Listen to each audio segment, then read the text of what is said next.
About 15 years ago, I decided to be a carpenter. To get a job, you usually had to tell the boss that you knew how to do everything, but I didn't. I knew that I had to build a stairs sometime soon. I ended up building that set from a book I kept out in my pickup. The stairs worked out all right, but it sure took a lot longer than it should have.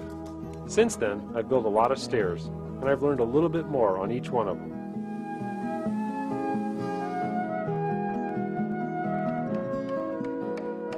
Stair building is often thought of as a mysterious craft, but it really isn't, and there's no reason to have someone else build your stairs.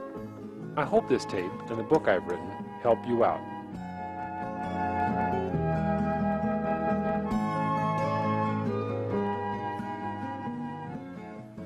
Hi, I'm Scott Schuttner, and I'm a home builder and woodworker in Fairbanks, Alaska.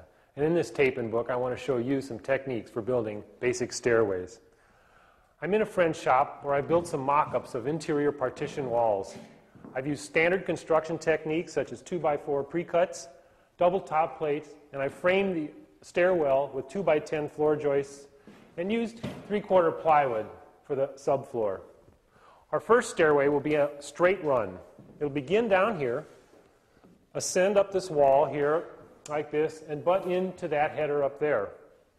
I want you to pretend that we've built a 2x4 partition wall here also, so that our stairway will actually be coming up between two partition walls. We've left this wall out so you can see the construction details better. On this other mock-up over here, I've used the same construction techniques such as pre-cut studs and 2x10s, but instead of a straight run, we're going to build an L-shaped stairway. It'll begin here, rise to a platform landing here, and have a short flight from the landing to the second story.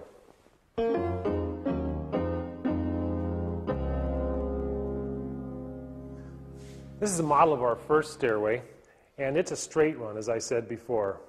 It's typical of a stairway in modern construction in that we've used plywood for the risers and treads, and it'll eventually be covered with carpet. These three boards represent 2x12s and are called cut carriages, and they're notched to support our risers and our treads. This board over here is called a stringer or a skirt board, and we are going to butt our treads and risers into this board. There's also some other construction details, such as how we attach the carriages at the top and at the bottom, which I'll show you as we get to the full-scale stairway. When I first started building stairways, I spent a lot of time poring over books and charts, trying to figure out how to cut these notches in the carriages. But after many years, I've realized that there's only one or two critical measurements we need in order to make all these calculations. The first and most important is the vertical distance from finished floor to finished floor, and this is known as the total rise.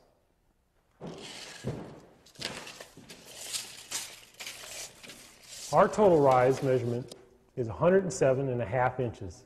It's also important to check to make sure that the spot where our stairs will end is level with the spot where we've taken our measurement. If not, you'll have to adjust for the difference. Now I'm using the same thickness carpet upstairs as I am downstairs, so I know my 107.5 inch measurement is a finished floor to finished floor distance. But finished floor materials are not the same on both floors all the time.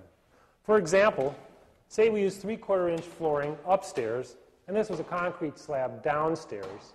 We'd have to add 3/4 of an inch to our measurement. If we had 3/4 of an inch oak downstairs and 1/2 inch finished flooring upstairs, we'd have to subtract 1/4 of an inch from our measurement. Now let's do some calculations. I've written down our 107.5 inch measurement here. I know that in a house with a 9-foot measurement from floor to floor, we'll normally have 14 risers. You'll note on our model that I start with a riser and end with a riser. So if I have 14 risers, I'll have 13 treads. I've divided our 107.5 inch measurement by the 14 risers and get 7.678 inches per rise, or 7 11/16. I know this is a comfortable rise, as we should fall somewhere between 7 and 8 inches. A rule of thumb says that the rise plus the run should be between 17 and 18 inches. Our rise of 7 and 11/16 inches, plus a run of 10 inches gives us a number which falls between those two. I've been talking about our rise and our run in terms of notches in this carriage. But if our risers are all the same thickness, our run of 10 inches should be the same when measured from the front of this riser to the front of this riser. In addition to this run of 10 inches, we have an overhang here called a nosing of 1 1/8 inches, which is measured from the front of this riser to the edge of this tread. So our run of 10 inches plus a nosing of 1 1/8 gives us a total tread width of 11 1/8 inches. That's how I calculate for a typical straight run of stairs. You can use these calculations for a short flight or an even longer flight of stairs, as long as we stay within a comfortable rise and run. There's more about that in the book. Now, let's lay out some carriages.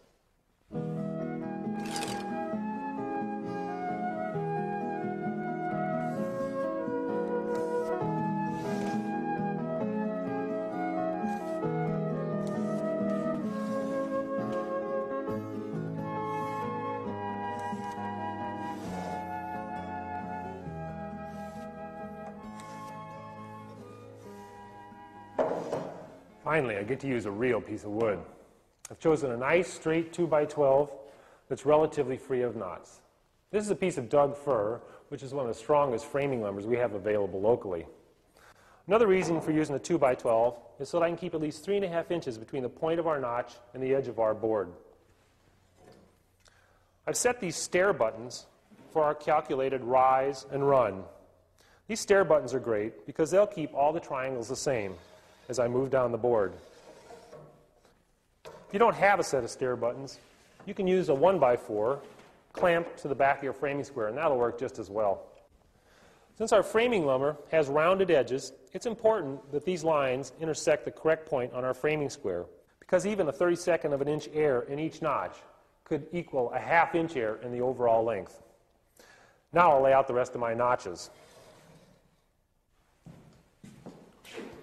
Before I show you how to mark the bottom and top of the carriage, let me show you a method that will reassure you that your layout has come out at the right length at the bottom. This method will also help you determine the length of lumber you'll need when buying your carriage material. Remember the old Pythagorean theorem, a squared plus b squared equals c squared? A is our total rise, measured from finished floor to finished floor.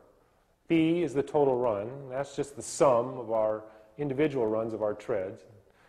C is the hypotenuse. This length will give us a way to check our layout from this point to this point. Knowing this length, I can buy my carriage lumber. I always like to buy a foot or so extra on each end in case I have to cut off any splits. Also knowing this length gives me another method for laying out my carriage. I can take this number, divide by 14, the number of my triangles, transfer that length to a pair of dividers, and lay out on the edge of my real 2x12 these points where the triangles intersect the edge of the board. You may have to adjust this dimension a couple times so that you come out at the right spot at the very end. Then I go back with my framing square and draw my lines through those points.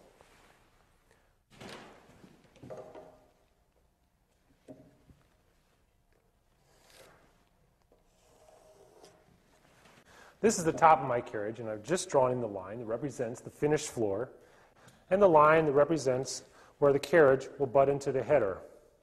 I need to subtract 3/4 of an inch for a hanger board, which will be the means of attaching our carriage to the header. Don't worry, I'll tell you more about the carriage board in a minute. Now I've got my saw lines marked at the top, and I can go finish laying out the bottom. This line I'm going to draw represents my finished floor. And this is an area where people commonly have a problem, and I certainly have had a few too, in that they don't do what is called dropping the carriage. This is a piece of plywood that's of the same thickness as I'm going to use for my treads, 1 1/8 inches. You can see when I position this, as if it were a real tread, that the distance from our finished floor line to the top of our tread is greater than our calculated rise. To solve this, I'm going to shorten the height of the first riser by removing the thickness